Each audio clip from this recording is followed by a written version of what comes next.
Thanks for tuning in. The OTR guest this week is Democratic State Senator Rosemary Bear with an update on gun safety efforts in the legislature. Our lead story, the President's State of the Union. How does it play in Michigan? Around the OTR table, Chad Livengood, Zoe Clark, and Bill Ballinger. Sit in with us as we get the inside out, off the record. Production of Off the Record is made possible in part by Martin Waymeyer, a full-service strategic communications agency, partnering with clients through public relations, digital marketing, and public policy engagement. Learn more at martinwaymeyer.com. And now, this edition of Off the Record with Tim Skubic. Thank you very much. Welcome to Off the Record, Studio C on this Friday morning. We are not national correspondents, but we can certainly react to what we saw. But we can act like them. Well, speak for yourself, okay?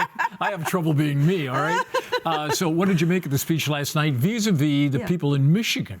Yeah. Well, we were talking a little earlier, just, specifically Michigan, the number of UAW folks that were there. We saw Shawn Fain even step up and give kind of a fist bump, hand wave and say, one of these numbers. Thank you, which is so interesting from, a year ago when there was, is he or isn't he, is the UAW not going to endorse? But overall, when we're talking about the speech, so I guess I will, do the national thing for a while. I think what you're hearing is it was a campaign speech, right, enveloped in a State of the Union, which is not shocking.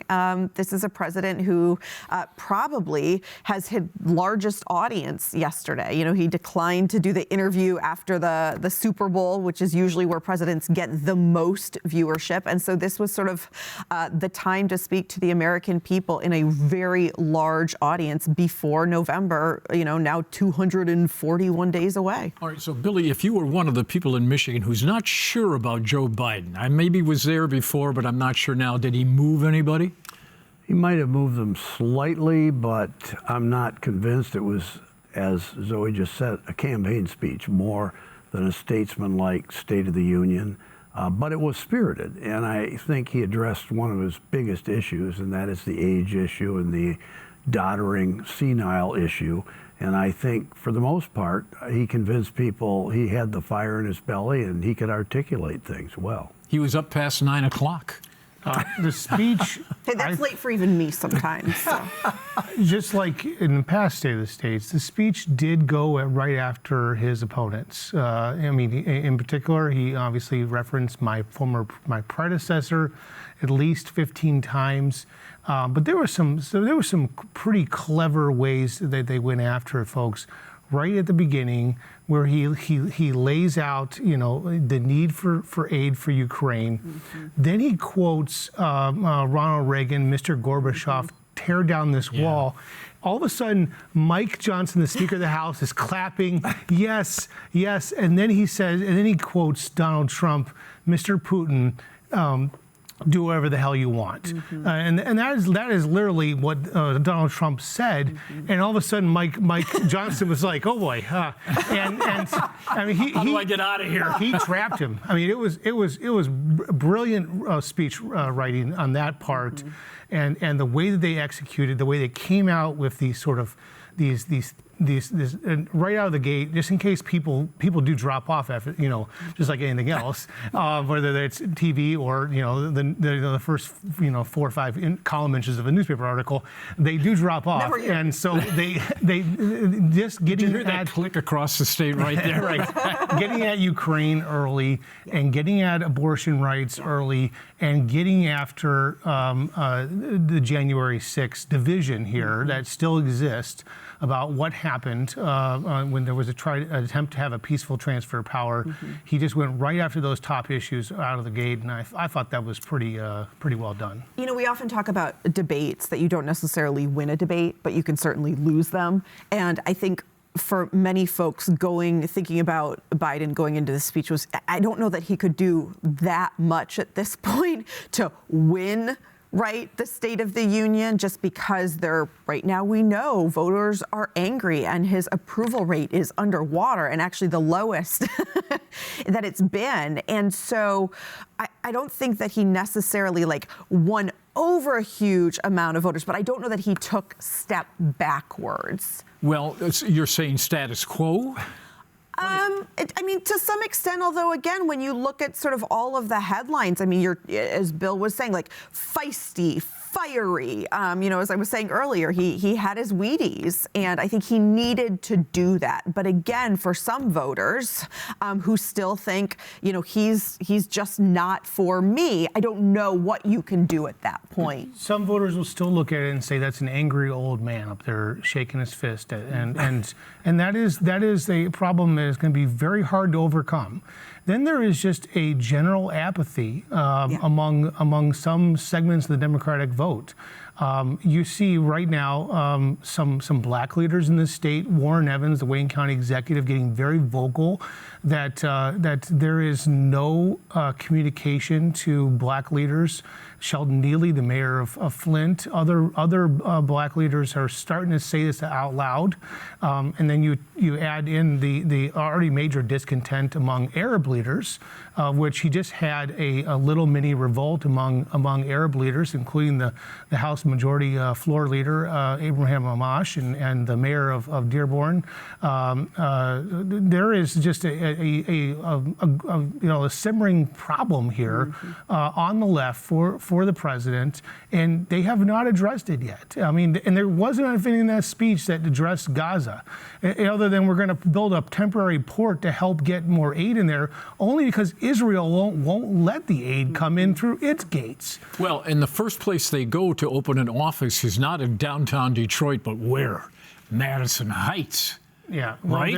there is definitely you can definitely sense by some of the moves being made by the Biden campaign that there is concern about blue collar union workers. I mean, why else would you put the president of the UAW in the First Lady's suite and give him a shout out like that? If you were not trying to continue to appeal to labor union leaders. He didn't go to Dearborn earlier this month. He went right to Macomb County and was greeted at the tarmac by Shawn Fain. I was just going to say, who did you see him with the last time he was in Michigan? And we'll continue to watch as, today he's in Pennsylvania, and we'll watch over the next few weeks. This is very normal. The president gives the State of the Union and then travels around, the country and tells that story. And we'll see again who he's meeting with when he comes back to Michigan. Next week he's supposed to go to Saginaw County, and Saginaw County is a must-win. If Donald Trump wins Saginaw County, Donald Trump is president. Well, that's Trump's country up there in Bay County. You get outside of the cities, it is definitely Trump country. And if there is a surge like we saw, Trump flipped that county, flipped Bay County in 2016. That's Donald Trump's pathway to victory, is running up the score and winning in those areas. It is amazing how that I-75 corridor has changed over the years, right? Absolutely. Even rural Genesee County outside of Flint is becoming more Trump country. Yeah. Yep. The women's issue came up last night in the speech. Let's bring it home now. Chad, you guys at the news had a good story on this IVF problem. Where are we on this? Yeah, so just for background, the Alabama Supreme Court essentially ruled that an embryo in a lab used for IVF for helping a couple get pregnant, that there's personhood, that life begins at the conception right then. And that tracks with a lot of these life begins at conception bills that we've seen in Congress and in the State House over the years. And so now you have some Republican candidates, particularly for the U.S. Senate, like Mike Rogers, former congressman, Peter Meyer, former congressman, who sponsored that bill. And now there's the real life effect that if you, based on this Alabama court ruling, at least in Alabama, if you destroy this embryo that's or discard it, and you're going to be legally liable for death of a person, and so now there's real recoiling going on right now in the Republican Party, because they're trying to figure out how do we say we're for IVF, but we also say all life begins at conception, whether it's in a natural pregnancy or the sort of petri dish, IVF. Science here. Here's the sticky wicket for politicians. They have a record.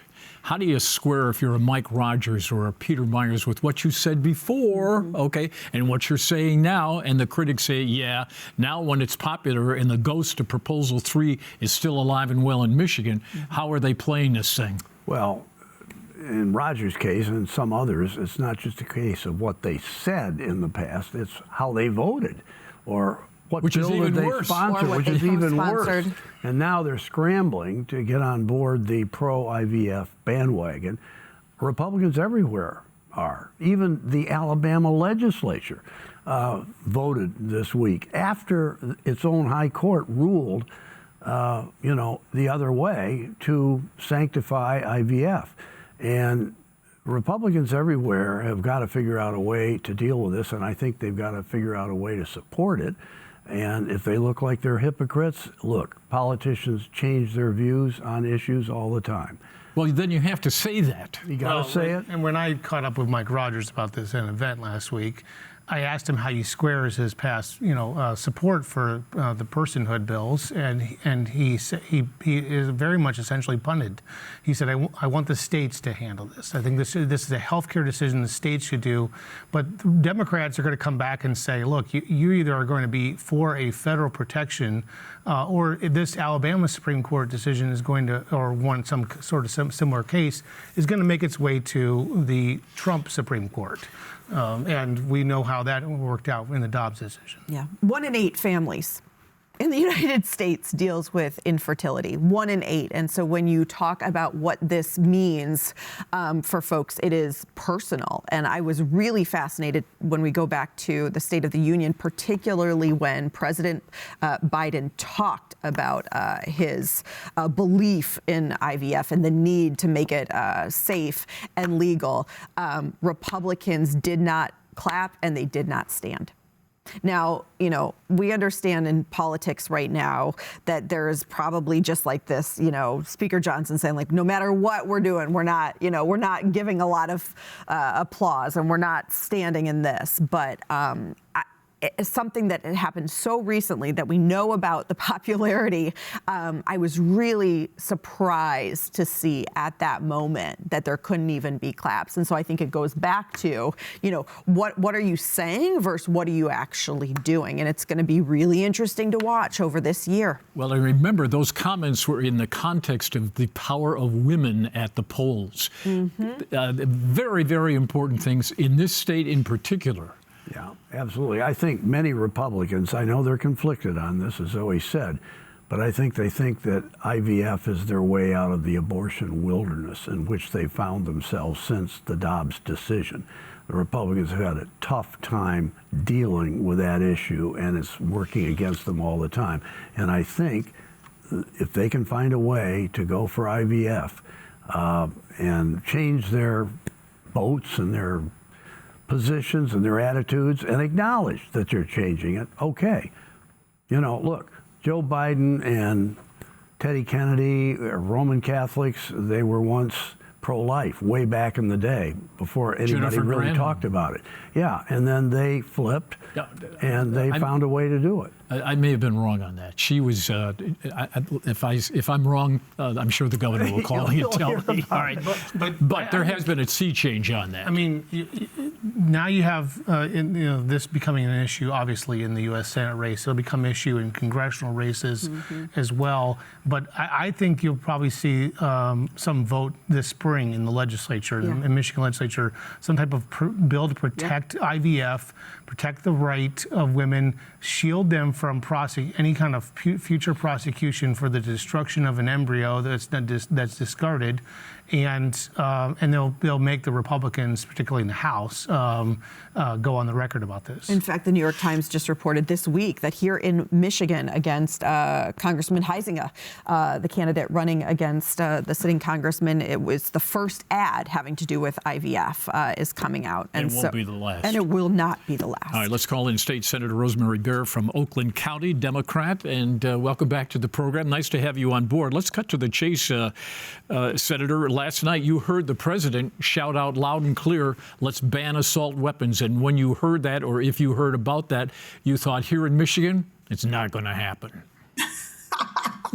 You never say never here, right? Never say never. We got the first round of stuff through. We're not going to stop. We're with the president on this one. Is it alive and well? Is it in a committee? Is it being talked about? Are votes being gathered? No, it won't. None of that kind of thing will happen in an election year. So, who knows what will happen next year once we settle back down again. We have a number of bills, right? I actually have the assault weapons bill, the ban. It's one of my stocks. We may be able to talk about that next year. This year it's too fiery. It's too feisty. So what you're saying, it is too explosive of an issue. It could cost Democrats vote if you went after that? Yeah, I mean, it's not the thing that's going to help us win in the election this year, right? Just as the president focused on, certainly we've made such good, strong headway in gun violence. We don't feel that, we feel like we've actually done really good accomplishment on this, and we can afford to. This year, what we really have to focus on is implementation, right? We really have to focus on getting the most, because the bills that we passed last year that are now law, those are the most impactful bills in all the states that are doing any kind of gun violence prevention or gun safety. And, we really have to focus on how do we make those work for the people of Michigan. We don't want what happened right away as soon as those bills became law, right? 2-3 days later.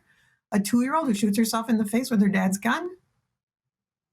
It was one of a number of guns that he owned that were not safely stored. And sure enough, the worst thing happened. That is not the way we want to have people learn about these new laws and how to use them. So it's on us, it's on the government to make sure everybody knows what they're supposed to be doing and help them do that right. So that's a huge part of what we're up to. And then there's other things that we can do in gun violence prevention that, again, will have the biggest impact on gun deaths, gun shootings, and gun deaths. Senator, what's the track record on red flag laws around the country? Red flag laws. The primary effectiveness for red flag laws is in suicide prevention, and the effectiveness in states that have them for suicide reduction is between 8 and about 18% reduction, which is a massive number. Most gun deaths, you might know this, are suicide, right? That's about 2/3 around the country and in Michigan. And so if you really want to impact the number of gun deaths, go after the biggest bucket, and extremist protection orders do that. It's actually considered that it's probably higher numbers in prevention than we can count, because it's very difficult to track things that don't happen, right? It's easier to track suicides than suicides that didn't happen. But we know, at least from just sheer drops in numbers, we can see the impact happening in states that have it. So, but it also is on us to make sure that people understand it, right? If they don't know about it, it's not going to make any difference. So we're on that implementation piece right now. Senator Bear, that case you cited, the young girl, the 2-year-old who shot herself with her dad's handgun the day after the new law went into effect for requiring parents to safely store weapons. That parent was a felon who was prohibited from having guns. What are these new laws going to do to prevent people who are committing crimes from actually adhering to a law that says you need to store your handgun properly when you have kids around? Yeah, all those things, right? So the people who are not supposed to have guns, the background check laws that passed, the new law for us all, will require every single firearm purchase or transfer to have a background check. So we don't do that. Before February of this year, we only did that with a very small percentage of firearm exchanges. It would be with licensed dealers and only for handguns. So it was very restrictive. Now, even if you are passing a firearm on to a family member, you actually need to get a background check. Everybody needs to do that. So people who don't, and that includes people who have had some kind of commitment, mental health issue, people who should not have guns, we're going to do our best to make sure they don't get them. So that's the first piece, right? We need to start with that. Let's make sure they don't even have any. But the second piece is, wherever you do get it, if you buy a gun from now even a gun show, right, you have to get a background check, but they all have to make sure that people know the law. So in those stores, in those gun shows, is a posting that says, here's the law, here's the rules, here's the 5-year penalty, the 15-year penalty, the fines that will happen if something happens. And you have to sign a piece of paper that says, I understand that. Senator, so this is oh, sorry. Okay, I can talk too much, so go ahead. So we're starting out talking about assault weapons. And I want to just make sure that I clearly understood. You were saying that this year is sort of about implementation, right, of red flag laws, universal background checks, the things that have passed. There are some bills that have been introduced that we've talked about before, age requirements, for example. Are you saying that that you don't think any new gun legislation will be passed this year, or you still see some opportunities on that? It was just the assault weapons. Yeah, I don't know the answer, so I don't actually control what's on the agenda, right, to be honest. Right. We may introduce some of those bills because we have them and I think they're important. So, over and over again, if nothing else, we should be talking about it. We should be making a plan for when we can move those to law. And we already have the bills, a whole bunch of them. And in fact, there are some really interesting new things that folks are working on, things like manufacturer liability. I mean, that's a really big deal. If we could do something like that, that could be something that could be replicated around the country, or maybe we could get it to our federal government in some way that could have a tremendous impact. But there's other things, ghost guns. You've heard of those, guns that don't have serial numbers. Mm-hmm. Either they're hand printed at home or the serial numbers are removed as parts are exchanged within the firearms. And waiting periods, too, as well, I know is one bill that's been introduced. Yes, we would love to see waiting periods. The other one that we've been talking about on that level is we used to have these local gun review committees, right, that they would actually approve people's purchases. And that was kind of an interesting idea. And one of the things that I didn't even know about those, I learned about it from some of my people that I talk to regularly who are gun owners, who care about this. They want to make sure that people are safe, and they want to make sure they can still have their own firearms. And they're happy to follow the rules. The things that they think have the biggest impact are things like having that local review, which is kind of an interesting way to do it.